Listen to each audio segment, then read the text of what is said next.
Hey, Rajon, just wondered what's stood out to you about the way that you've been able to lead the second unit and then also lead the play when LeBron's on the court with you in the playoffs compared to the regular season. What differences have you noticed and how that's been impacting the game and the team? Me personally, I was trying to take care of the ball as a second unit leader on the floor, extension of coach out there, and give my guys shots where they need the ball and being efficient, on both ends of the floor.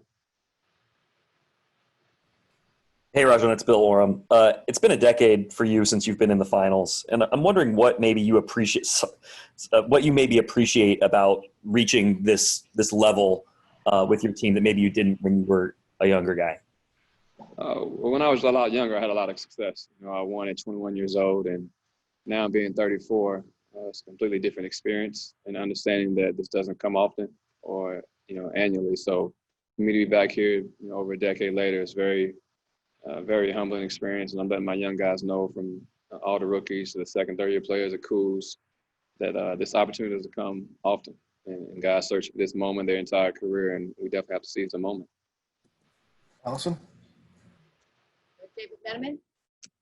Hey, Rajon. It seems like this stretch through the last two rounds of the playoffs has been your best individual stretch since coming to the Lakers, and obviously the team has echoed that. Why do you think it's coming now? Obviously you played 2 years with the team. What about this moment is allowing you to mesh so well with the team on the court? Each series is different. Obviously the regular season playoffs are two different type of games.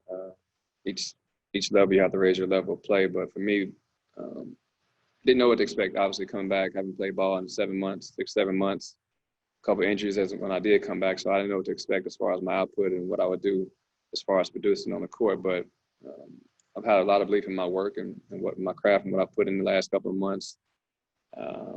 Coach Vogels has still a lot of confidence in me coming back.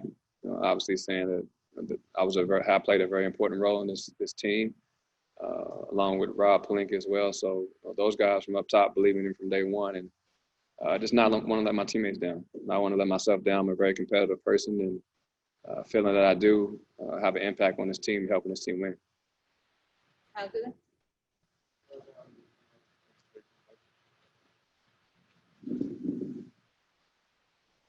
Rajon, this experience of living with your teammates, having these dinners, I guess every night, living on the same floor, how has that challenged you, and how has that sort of made this run so unique compared to other runs you've been on in the playoffs before? It's very unique because, even more so now, you spend a lot more time with teammates than your family. Obviously, in the past, you do the same a little bit, but you get a perspective of going home as well. So being with guys every day, eating, breakfast, lunch, and dinner has been fun. Obviously, we had a break as well, a couple of months off due to COVID, but we got back in the bubble. Me, unfortunately, I kind of went home 3 days afterwards. So me coming back into the bubble made me more appreciate the time being with my teammates, understanding the camaraderie is big in this type of game that we play. So developed the chemistry early on. It's kind of became natural. Guys aren't forced to be around each other. We just kind of naturally gravitate toward each other. We have started a Madden football challenge group game, and everything we do is pretty much have been together. Like I said, there's different age groups on where our team stands, but for the most part, we all have pretty much the same common goals. We're here for one reason, and then off the court, like I said, what better way to bond is over food and watching games. All right, Gary. Rajon, obviously Lakers' first appearance in the finals in 10 years. You played in that series.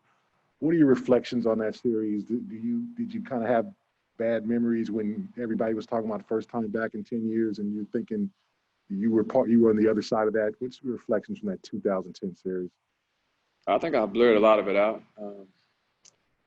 It was ugly when we were up 3-2, and obviously we didn't get the job done. We were up in the fourth quarter. That stands out to me as well. But Kobe played well. He didn't have a great offensive scoring night, but he did a lot of intangibles. He had, I think, 18 rebounds. Paul Gasol played well. Bynum played well.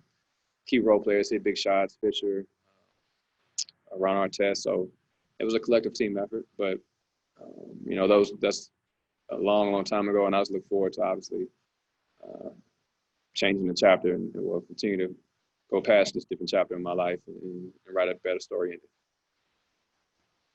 All right, Bill, I think you have a couple more on your end. Yes, I do have a couple more. Let's go with Tanya Ganguly. Hey, Rajon. I was wondering what the challenge has been like over the last few months for you in keeping in touch with people back in Louisville, and kind of staying connected with everything that's been going on with the Breonna Taylor case. Well, I don't want to say too much earlier. So many different speculations were coming out on different stories of what had happened. I speak closely every day. The lady used to run a foundation, Yvette Gentry. She's now the police chief. You know, we talk, like I said, about life in general. You know, how the climate is in Louisville.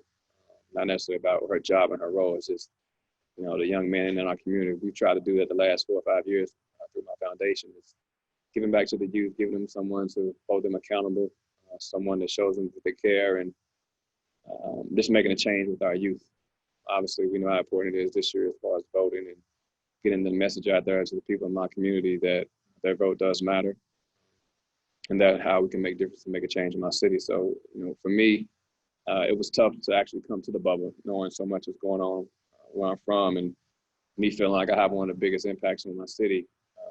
I take a lot of pride in trying to figure out how we can make change, or how I can make change, and understanding what I have to do as far as, you know, you go from protesting, but after protesting, you have to get to the board. You got to get to the boardrooms and make change, and understanding who we need to vote for and who we can support as a community. All right, we're going to take one more. Alan Sliwa. Hey, Rajon, just get your thoughts on the matchup versus Miami. What are some of the challenges that, you know, you're expecting in this matchup against the Heat? And then also, how much is game one just a feeling out process? And is that just based on your experience where so many adjustments come from there? Well, adjustments are made right now. You know, obviously, going from a Denver Nuggets team who plays a little bit different than Miami, obviously. But I think each team that we played in this playoffs has prepared us to this point. And the Heat definitely compose a great challenge. The world coach played one of my favorite teammates, Jimmy Butler. Going against him would be fun. And a lot of respect for all those other guys. You know, Bam, Hero, Dragic is playing at a high level, all-star level guard. So, you know, it's going to be a great matchup. I'm looking forward to the changes and adjustments we need to make throughout each game, and going head-to-head with these guys for one common goal. So it should be a great one. All right, thanks, Rajon.